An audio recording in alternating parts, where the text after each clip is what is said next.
So welcome students on my YouTube channel. Myself Durganand Kushwaha. I am biology teacher at offline coaching as well as on YouTube. दोस्तों आज हम बात करने वाले हैं reproduction से रिलेटेड कुछ इम्पोर्टेंट बात के बारे में। यार आपने सुना होगा कि रिप्रोडक्शन क्या होता है। तो रिप्रोडक्शन सिंपल सा चीज़ है, पुराने ऑर्गेनिज्म जो ऑलरेडी एग्जिस्ट करते हैं उसे नया ऑर्गेनिज्म बनाना रिप्रोडक्शन कहलाता है। सिंपल सा बात है। अब रिप्रोडक्शन का दो मोड है, फर्स्ट और sexual reproduction and second sexual reproduction. अब आपके दिमाग में आ रहा होगा कि सर एक बात बताओ, रिप्रोडक्शन का दो मोड है, ठीक है। रिप्रोडक्शन का दो mode, first is asexual reproduction and second is sexual reproduction. और अब पूछोगे कि असेक्सुअल क्या होता है, सेक्सुअल क्या होता है, तो आई होप कि मुझे बताने की ज़रूरत नहीं है, लेकिन मैं फिर भी बता रहा हूँ। असेक्सुअल रिप्रोडक्शन मतलब रिप्रोडक्शन का वह मोड जिसमें सिर्फ एक पेरेंट की ज़रूरत होती है, यानी कि असेक्सुअल यूनिपेरेंटल होता है। लेकिन सेक्सुअल रिप्रोडक्शन मतलब रिप्रोडक्शन का वह मोड जिसमें दो पेरेंट की मतलब दो लोग नहीं ना, कोई ज़रूरी नहीं है दो पेरेंट मतलब दो लोग, दो पेरेंट मतलब दो sexes, male and female. Okay, अब हो भी सकता, ये भी हो सकता है कि एक ही बॉडी है, उसमें मेल भी है और फीमेल भी है, ठीक है। ये भी हो सकता है कि मेल अलग बॉडी में है, फीमेल अलग बॉडी में है। जैसे ह्यूमन का केस ले तो या तो एक इंसान मेल होगा या तो फीमेल होगा, यानी कि यहाँ पे दो लोगों की ज़रूरत है। लेकिन कुछ ऐसा भी ऑर्गेनिज्म है जिसमें सेक्सुअल रिप्रोडक्शन होगा लेकिन वो अकेले काफ़ी है, ओनली वन पेरेंट इन्वॉल्व है, क्योंकि एक ही बॉडी में मेल पार्ट भी है फीमेल पार्ट भी है। तो इसको हम बोलते हैं कि यह बाई पेरेंटल है, क्योंकि इसमें दो लोगों की ज़रूरत मतलब दो सेक्सेस की ज़रूरत, मेल एंड फीमेल की ज़रूरत होती है। अब आपके दिमाग में ख्याल आ रहा होगा कि सर सबसे पहले कौन आया, असेक्सुअल कि सेक्सुअल? तो ऑब्वियस सी बात है, असेक्सुअल रिप्रोडक्शन सबसे पहले आया होगा। अब असेक्सुअल रिप्रोडक्शन की एक खास बात यह है कि यह एक बहुत ही फास्ट प्रोसेस है, बहुत ही ज़्यादा फास्ट प्रोसेस है। यानी सेक्सुअल रिप्रोडक्शन बहुत ही स्पीड से होता है, जैसे बैक्टीरिया में और सेक्सुअल मोड ऑफ रिप्रोडक्शन होता है।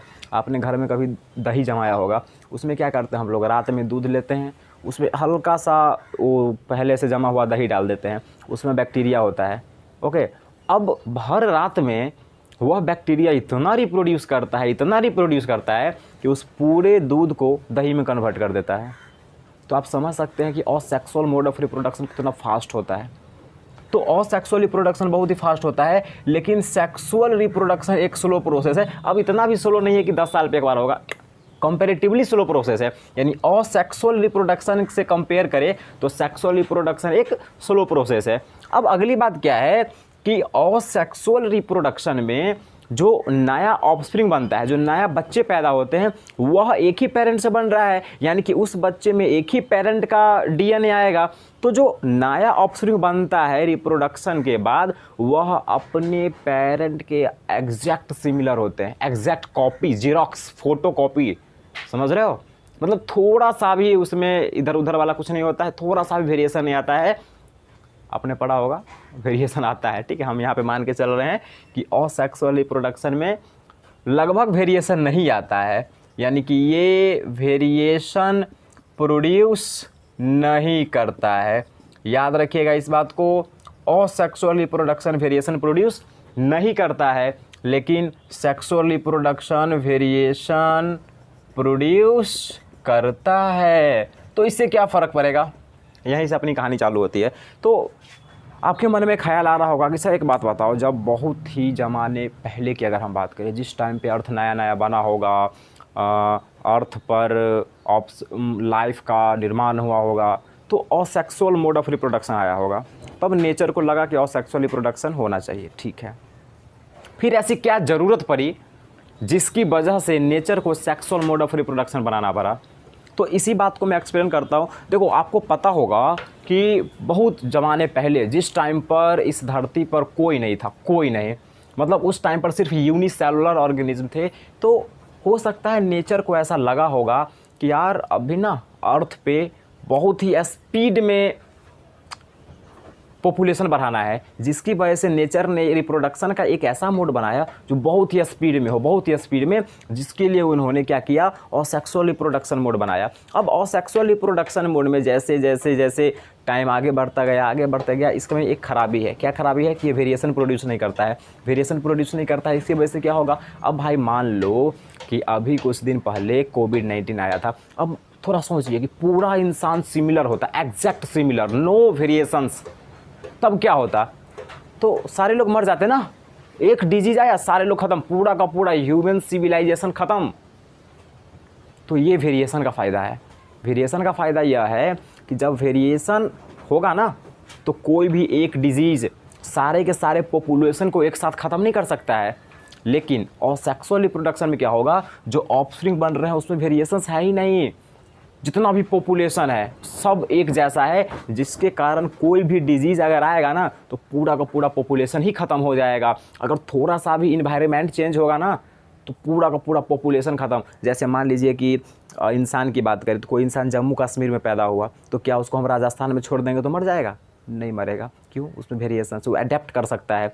हल्का हल्का से इन्वायरमेंट चेंज होगा तो उससे कोई फ़र्क नहीं पड़ेगा, वो अडेप्ट कर सकता है खुद को। लेकिन असेक्सुअल रिप्रोडक्शन मोड में ऐसा नहीं होता है। जैसे आप मान लो कि आप जब दूध से दही बनाते हो, तो क्या दूध का हम टेम्परेचर फिक्स रखते हैं कि चलो भाई इतना टेम्परेचर होना चाहिए। मान लीजिए कि अगर बहुत ज़्यादा गर्म दूध है, उसमें हम वो पहले से मौजूद दही डाल देंगे, तो क्या होगा, नया दही नहीं बनेगा। क्यों?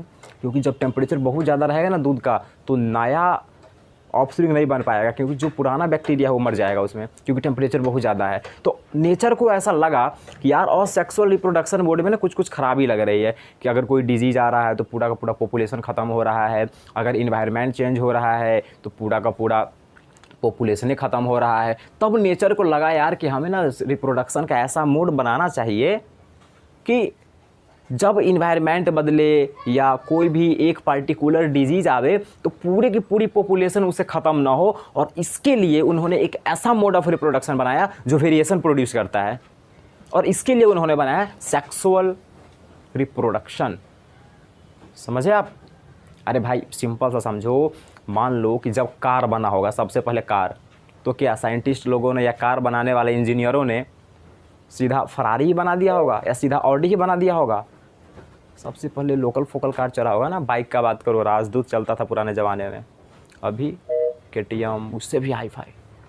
तो टाइम के साथ साथ कुछ होता है। तो नेचर ने पहले सेक्सुअल बना दिया, चलो भाई काम चलाना है किसी तरीके से। फिर उनको लगा कि इनमें कुछ सुधार किया जाना चाहिए, इससे हमें फ़ायदा नहीं है, तो उन्होंने क्या करना शुरू किया, असेक्सुअल रिप्रोडक्शन बनाना शुरू किया। असेक्सुअल के बदले सेक्सुअल रिप्रोडक्शन मोड ऑफ है। तो आपको समझ में आया कि सेक्सुअल रिप्रोडक्शन नेचर ने क्यों बनाया? आई होप कि आपको समझ में आया होगा। तो अगर अच्छा लगा वीडियो तो लाइक कीजिए, सब्सक्राइब कीजिए एंड अपने दोस्तों के साथ शेयर कीजिए।